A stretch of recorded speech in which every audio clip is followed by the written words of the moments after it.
ಮನೆ ಮಹಾಲಕ್ಷ್ಮಿ ಯೋಜನೆ ಕಾರ್ಯಕ್ರಮವನ್ನು ಜಾರಿಗೆ ತಂದೇವ್ರಿ.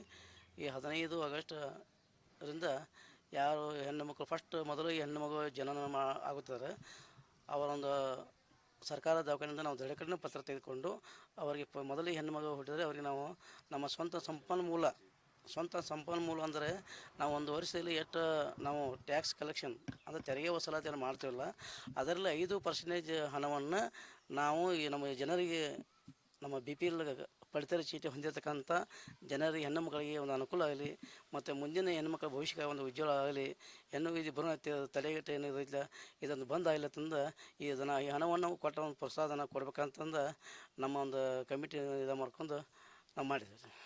ಅದು 5,000 ರೂಪಾಯಿ ರೀ, ಅವರು ತಾಯಿ ಅಕೌಂಟಿಗೆ ಹಾಕ್ತೀರಿ, ಆಮೇಲೆ ಏನು ಎಫ್ ಡಿ ಮಾಡಿ ಅವರು ಹೆಣ್ಮಕ್ಳ ಹೆಸರು ನಾವು ಏನು ಉದ್ದೇಶ ಸರ್, ಈಗೇನು ದವಾಖಾನೆ ಖರ್ಚಾಗಲಿ ಏನಾಗಲಿ ಮಾಡಲಿ, ಆದರೆ ನಾವು ಈಗೇನು ನಾವು ಪಂಚಾಯತಿಂದ ನಾವು ಸ್ವಂತ ಸಂಪನ್ಮೂಲ 5,000 ರೂಪಾಯಿ ಏನು ಚೆಕ್ ನಾವು ಏನು ಮಾಡಿರ್ತೀವಿ ಅವ್ರ ತಾಯಿ ಹೆಸರಲ್ಲಿ ಕೊಟ್ಟಿರ್ತೀವಿ.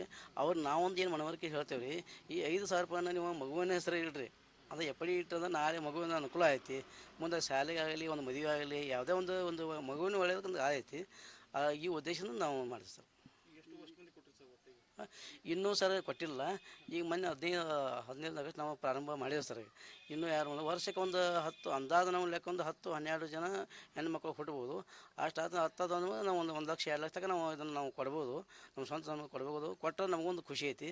ಯಾಕಂದ್ರೆ ಈಗ ಕೆಲವೊಂದು ಬಡವರು ಇರ್ತಾರೆ, ಕೆಲವೊಂದು ಶ್ರೀಮಂತರಿಗೆ ಯಾರಾದರೂ ಹೆಲ್ಪ್ ಮಾಡ್ತಾರೆ.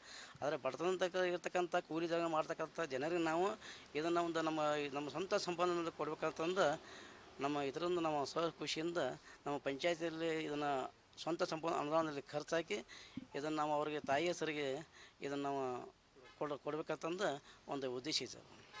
ರಾಜ್ಯದಾಗ ಅಧಿಕಾರಿಗಳು ನಿಮಗೆ ಏನಂತಾರೆ? ಇದು ನಾವು ನಮ್ಮ ಮಾದರಿ ಅಂದರೆ ನಮ್ಮ ಹೆಸರು ಗಳಿಸೋ ಸಂಬಂಧ ನಾವು ಇದನ್ನೇ ಮಾಡಿಲ್ಲ.